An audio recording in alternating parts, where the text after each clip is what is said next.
comfortable on is important.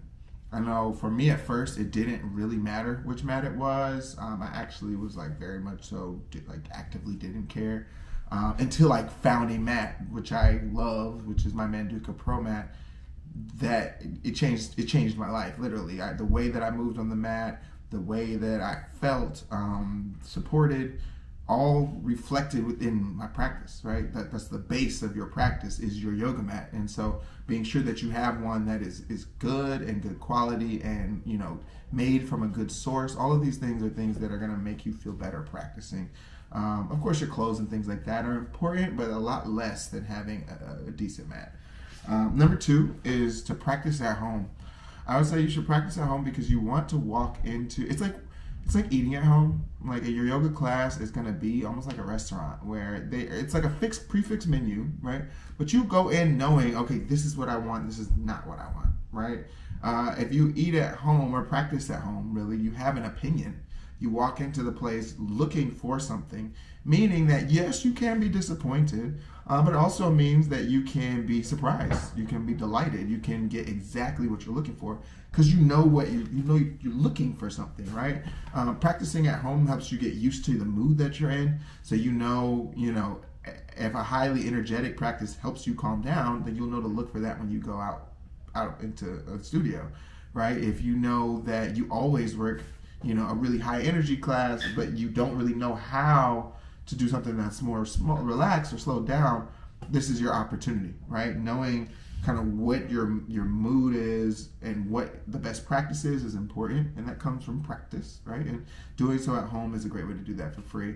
And also we'll tell you what you like to wear, what you don't like to wear, what you want to be in, what you don't want to be in, and give you an opportunity to come prepared, right? And to feel like you're supporting yourself in this journey. The third thing I say is be sure to practice your pranayama or your energy. Number 3, right? Or your energetic breathing, excuse me. A lot of times in yoga, we like to think of the practice as a physical one, which it is, right? I don't say it's not. But we think of it as like pose 1, pose 2, pose 3. I'm doing the poses. I'm healthy now. In a way that's true, but in reality, what drives the postures, what connects the body to the mind, that lets you feel the spirit, what really I believe is your spirit and is your connection literally to life, it's your breath. Let's all do one together. Take a deep breath.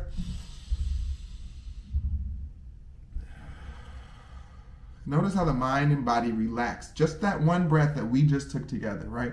If you know how to make that a consistent focus in your practice, the physical things that you're doing to pull out stress and tension won't even be as necessary because those things won't have a place in your body if you get used to taking that inhale and exhale. And ultimately what pranayama does is helps you create space for yourself, right? I'm telling you to twist and turn and put your arm here and do all that. This just became real tight and you just like, and you want to react and don't like, but then you take a breath and you realize a lot of that tension was being applied by your mind. It's the feeling that your body is telling you and your mind is reacting and saying, no, that doesn't go that way. But in reality, the mind oftentimes doesn't know what the body can do. It's just a protector, so it's going to set off the alarms.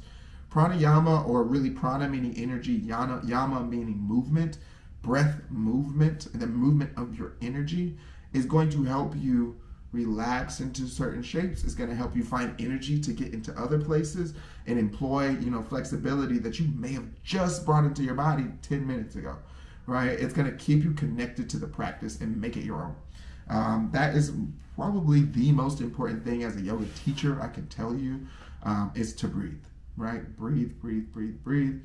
That is what the practice is about. That is the only thing the practice is about, is getting you to be able to, is being able to connect to your breath in the moment and let that be it, being content.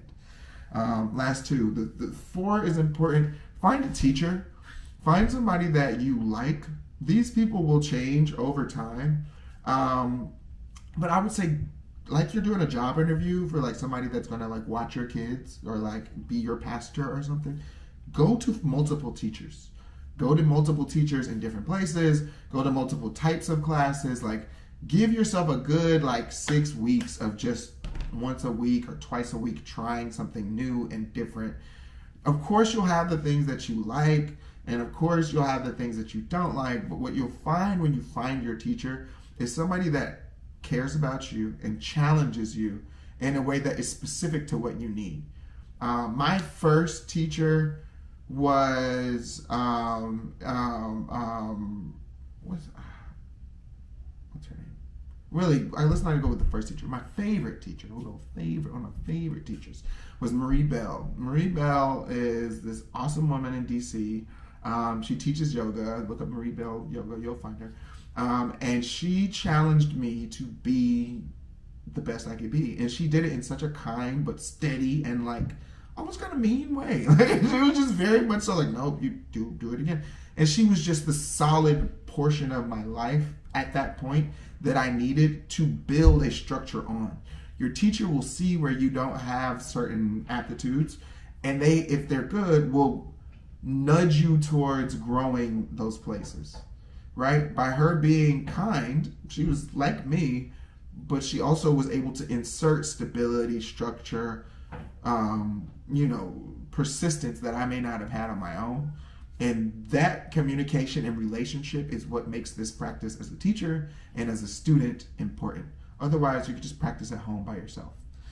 Last one is try journaling. Try journaling what your thoughts are about the class, what your thoughts were during the class. Maybe physically, my knee was like this, like that. Something to keep track of what you're doing. But I would say more so free writing is great. I like to think of yoga as like, it's almost like if you have a bag, if your spirit is a bag of sand or something, it's like shaking, it's loosening it up.